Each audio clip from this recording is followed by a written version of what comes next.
तो आध्यात्म आत्मनिर्भरता का एकमात्र रास्ता है।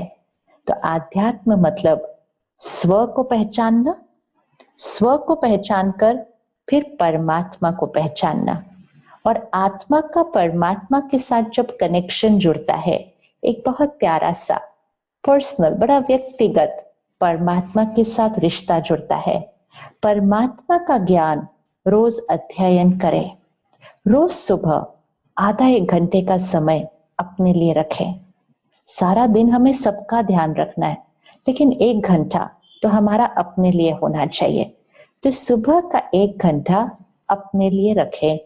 सुबह का एक घंटा आध्यात्मिक स्टडी, आध्यात्म अध्ययन, स्पिरिचुअल स्टडी, मतलब परमात्मा द्वारा जो ज्ञान मिलता है, उस ज्ञान में क्या होता है? पवित्रता होती है, दिव्यता होती है, शक्ति होती है, सही सोचने का तरीका सिखाता है, सही कर्म करने की ताकत देता है, सही और गलत की पहचान देता है। तो आध्यात्मिक स्टडी वो सुबह सुबह एक घंटे का समय अपने लिए रखें। आजकल हम सबके पास फोन है, फोन पे तो सारी बातें आ जाती हैं, लेकिन सुबह सुबह तो हमें फोन नहीं देखना चाहिए।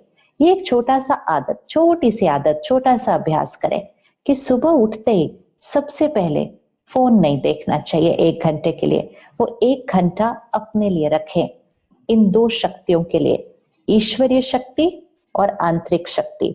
ये दो शक्तियां जब जुड़ जाती हैं, ईश्वरीय शक्ति को जब आप अपने अंदर ग्रहण कर लेते हैं, आंतरिक शक्ति जब बढ़ जाती है, तो बाहर की हर शक्ति पर हमारा जो प्रभाव पड़ रहा है वो श्रेष्ठ प्रभाव शरीर को स्वस्थ, रिश्तों को मजबूत और पर्यावरण को सात्विक, सतो प्रधान बन जाएगा।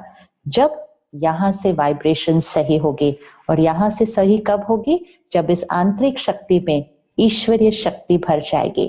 तो सुबह का एक घंटा अपने लिए रखे, परमात्मा का दिया हुआ ज्ञान रोज अंदर भरे। ब्रह्मा कुमारीज ईश्वरीय विश्वविद्यालय, देश के कोने कोने में आप जहां भी रहते हैं, आपके नजदीक में ही ब्रह्मा कुमारीज राजयोग मेडिटेशन का सेवा केंद्र होगा। जहां भी आप रहते हैं वहां सेवा केंद्र होगा। हम सब उस सेंटर पर जाते हैं और रोज सुबह एक घंटा परमात्मा की दी हुई पढ़ाई पढ़ते हैं। आप भी करके जरूर देखिएगा। तो वो एक घंटा वो स्टडी जब हम करते हैं, और दूसरा परमात्मा के साथ योग, ध्यान, क्योंकि सारा दिन ध्यान रखना है ना, तो सुबह वो ध्यान करने की विधि से शक्ति भरने